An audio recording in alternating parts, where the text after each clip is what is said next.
Autumn 2017 Abdul Rahim, autumn 2017।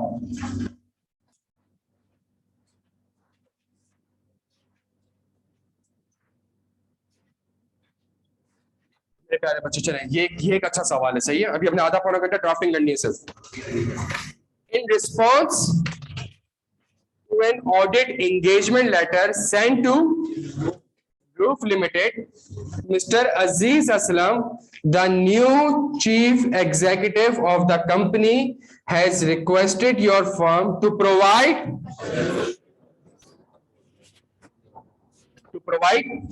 absolute assurance in the audit report.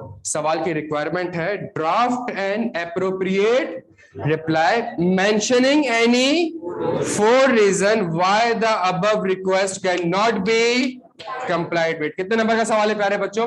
5 number का। Again 5 number के लिए मैं आपको 7 से 8 मिनट दे रहा हूं। हैंड आउट रेफर करना है, हैंड आउट रेफर करें। जो आंसर लिख लिया है उसी को कॉपी पेस्ट करना है, उसी को कॉपी पेस्ट करें। लेकिन 7 मिनट तक मुझे हर बच्चा पेन चलाता हुआ दिखे। जल्दी छेती छेती।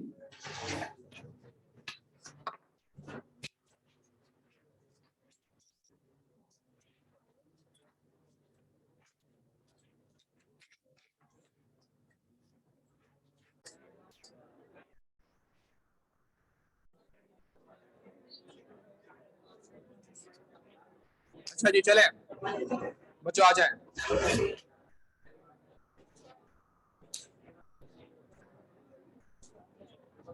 जब मैं अगला सवाल दूंगा इसके बाद हमने 2-3 सवाल और करने। सही है, और एक सवाल की रिक्वायरमेंट को 3 बार चेंज करना है हमने। तो अगला 1 घंटा अभी से वो सिर्फ क्या चलती रहेगी? ड्राफ्टिंग चलती रहेगी। सही है। अच्छा, अब मेरी बात सुनिएगा गौर से। मैंने आंसर्स को चेक करें, क्या गलतियां थी सुनिएगा मेरी बात को।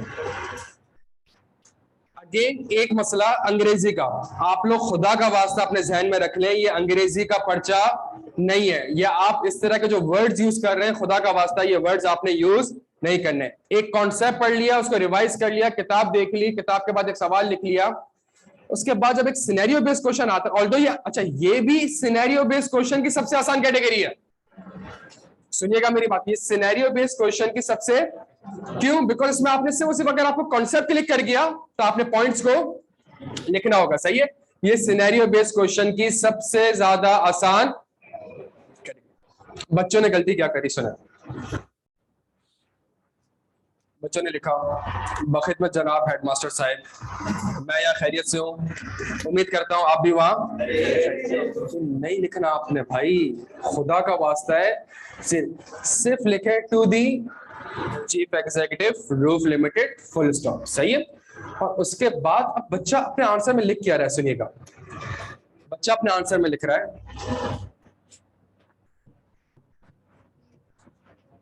डोंट, ये नहीं करना आपने। बच्चा क्या लिख रहा है अपने आंसर में? आपने जो मुझसे रिक्वेस्ट करी थी, आपकी इस ख्वाहिश को मैं पूरा नहीं कर सकता। यार वो मतलब तो बायोलॉजी की तरफ लेके जा रहा है यार इसे। सही है कि आपने जो मुझसे रिक्वेस्ट करी थी, मैं आपकी इस ख्वाहिश को पूरा नहीं कर सकता। सही, ये बिकॉज मेरे अंदर लिमिटेशन नहीं यार। नहीं, ऐसा नहीं लिखना प्यारे बच्चों। आपने देखे, आप टाइम कम है, सुने मेरी बात। 5 नंबर का सवाल है तो एक आसान सवाल है ये। 100 नंबर के पेपर में ऑटम 17 का सबसे आसान सवाल था ये। जब आसान सवाल है तो 5 मिनट के लिए आपके पास 8 से 9 मिनट इसको करनी। ये आंसर तो आपका 4 से 5 मिनट में हो जाना चाहिए, और इसमें 5 से 5 मार्क्स आने चाहिए, ताकि जो 4-5 मिनट आप सेव करें और आगे जाकर जो बड़े सवाल है उसमें हम प्रॉपर टाइम लेके उसको कर सकें। बच्चे ने क्या करा, इस आंसर को कॉपी कर दिया, बिल्कुल सही किया। लेकिन आपने अगर सिर्फ इस आंसर को कॉपी करा है तो ये गलत किया। क्यों सर? जो पहला सवाल किया वो भी यही था, और जो ये सवाल किया, बच्चों जमीन आसमान का फर्क है।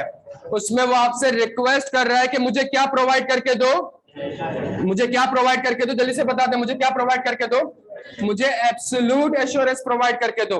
आपने उसको ये कहना था, मैं नहीं, ये आपका जाती मसला थोड़ी है, मैं का वर्ड क्यों यूज कर रहे हैं आप? ये आपका जाती मसला है क्या? ये किसका मसला है? ये तो पूरी ऑडिट का मसला है। तो ऑडिटर का वर्ड यूज करें, मैं तुम कहां से आ गए यार? इतना पर्सनलाइज क्यों हो जाते हैं आप लोग? आप कहें कि द ऑडिटर, सुनिएगा मेरी बात को, दी ऑडिटर, अब देखें, अब ये जो बच्चे ने विश का वर्ड यूज करा है, सही है, इसको मैं कैसे चेंज करा? तो auditor can not and is not expected to. अब देखें कितनी जबरदस्त टोन हो रही है। वही वर्ड्स हैं जो कहाँ लिखे हुए, जो आइजा में लिखे हुए। तो आइजा में जो एक वर्ड या जो टर्मिनोलॉजी लिखी होगी वो कितनी बेहतरीन लिखी होगी कि मेरी और आपकी अंग्रेजी से ज्यादा अच्छी वो चीज होगी। The auditor can not and, जो ख्वाहिश कर रहे हो इसकी एक्सपेक्टेशन भी ना रखो। The auditor can not and is not expected to provide absolute assurance. बच्चे ने क्या गलती करी? Due to following reason. Due to following reason नहीं, वो एक वर्ड आपसे पूछना चाह रहा है, जबरदस्त। Due to inherent limitation of an audit, ये वर्ड आपके आंसर में मिलता प्यारे बच्चों। तब ऐसा कैसे हो सकता है कि यही सवाल अगर कॉपी पेस्ट के लिए पूछा जाए तो 5 नंबर का कैसे हो गया? पिछला सवाल 4 नंबर का और कॉपी पेस्ट करने के लिए वो आपको वापस से 5 नंबर दे, वो भी 3-4 अटेम्प्ट्स बाद। ऐसा नहीं हो सकता। वो आपके आंसर में क्या एक्सपेक्ट कर रहा था कि क्या बच्चा इनहेरेंट लिमिटेशन का वर्ड यूज करता है, क्या बच्चा जल्दी जल्दी रीजनेबल एश्योरेंस का वर्ड यूज करता है। The auditor is and can not expected to provide absolute assurance. The auditor can provide reasonable assurance. The auditor cannot and is not expected to provide absolute assurance because there are inherent limitation which are as। बच्चों ये जो पहला paragraph था जो मैंने आपके साथ discuss किया है, इसके 1 से 1.5 मार्क्स थे। सुने मेरी बात को और देखें, इसमें मैंने कोई अंग्रेजी का वर्ड यूज नहीं किया है, मैंने ऑडिट के वर्ड यूज करे। आप सोचने बैठे हैं मैं क्या लिखूं इसको, आप आई का वर्ड क्यों यूज कर रहे हैं? ऑडिटर है, आप ऑडिटर का वर्ड यूज करें यार। आप क्यों लिख रहे हैं कि मैं तुम्हारी ख्वाहिशात? तो आप पर्सनलाइज क्यों हो रहे हैं प्यारे बच्चों? पर्सनलाइज थोड़ी हो सकता है। और हमारे माशरे का सबसे बड़ा मसला यही है, हमारे माशरे का सबसे बड़ा मसला यही है कि हम क्या हो जाते हैं, हम फौरन से पर्सनलाइज हो जाते हैं। ये हमारे माशरे का मसला है। फेल होने का एक बुनियादी रीजन ये है कि जो हमारे माशरे में जो हम सीख रहे हैं ना, अनफॉर्चुनेटली वो हम, जब आप 24 घंटे इस माशरे में रहते हैं तो आप क्या कोई पॉजिटिव चीज अगर आप सीख नहीं रहे, इस तरह की चीजें आप सीख रहे हैं, तो फिर आप पेपर में भी क्या लिखेंगे यार, मुझे पता है। तो ये पेपर मेरे साथ कितना टाइम स्पेंड कर लोगे यार? 150 घंटे दिन में, तो शौकीन होगा 40-50 घंटे बाद में लेकिन इससे ज्यादा। बट जिस माशरे में आप रह रहे हैं यार 24-24 घंटे, और जिस तरीके से हम कर रहे हैं चीजों को, खुदा का वास्ता है, खुदा का वास्ता है, इसको थोड़ा सीरियसली में प्यारे बच्चों। तो आप लिखें द ऑडिटर कैन नॉट, या आप तो पहले the auditor, the responsibility of an auditor is to provide, which is the high level of, but it is not the auditor cannot and is not expected to provide because there are।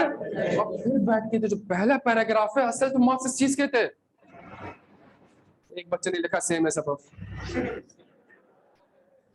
एक बच्चे ने लिखा, और मैंने किसी के भी 4 point check नहीं करा है, मैंने आंसर में किसी के भी 4 पॉइंट चेक नहीं करे, मैंने आंसर में चेक क्या करा है, बिकॉज यही तो वो पैराग्राफ था जो इससे थोड़ा सा चेंज।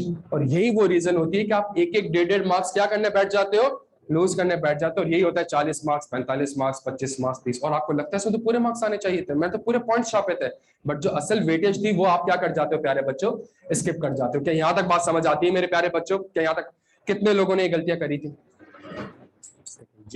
अगर हम डेली बेसिस पे ड्राफ्टिंग करके अपनी गलतियों को आइडेंटिफाई करते रहेंगे, 4-5 महीने इस स्ट्रेटेजी से पढ़ते रहेंगे, तो इंशाल्लाह पेपर में जिस बच्चे से क्लास में गलतियां होती रहेंगी उसके पेपर पास होने के चांसेस ज्यादा होंगे, बिकॉज उसको गलतियां आइडेंटिफाई हो रहेंगी। जिस बच्चे को पता चल गई कि मैंने ये गलती करी है, वो आगे 150-200 सवाल जब हम कर रहे होंगे उसमें वो उन गलतियों को असेस कर रहा होगा कि यार मैंने ये वाली गलती नहीं करनी। जहां वो विश वाले वर्ड यूज करने की कोशिश करेगा, वो असेस करेगा कि यार मैंने ये वर्ड यूज नहीं करना। अच्छा वर्ड कौन सा है, आयजा में कौन सा वर्ड लिखा हुआ है? क्या यहाँ तक बात समझ आती है प्यारे बच्चों? तो हमने थोड़ा सा इस चीज का ख्याल रखना है। क्लियर हो गया सारे? यहाँ पे क्लियर हो गया? अच्छा, बेहतरीन हो गया, बेहतरीन। इसका आंसर भी है, लेकिन मैं भी आंसर रीड नहीं कर रहा।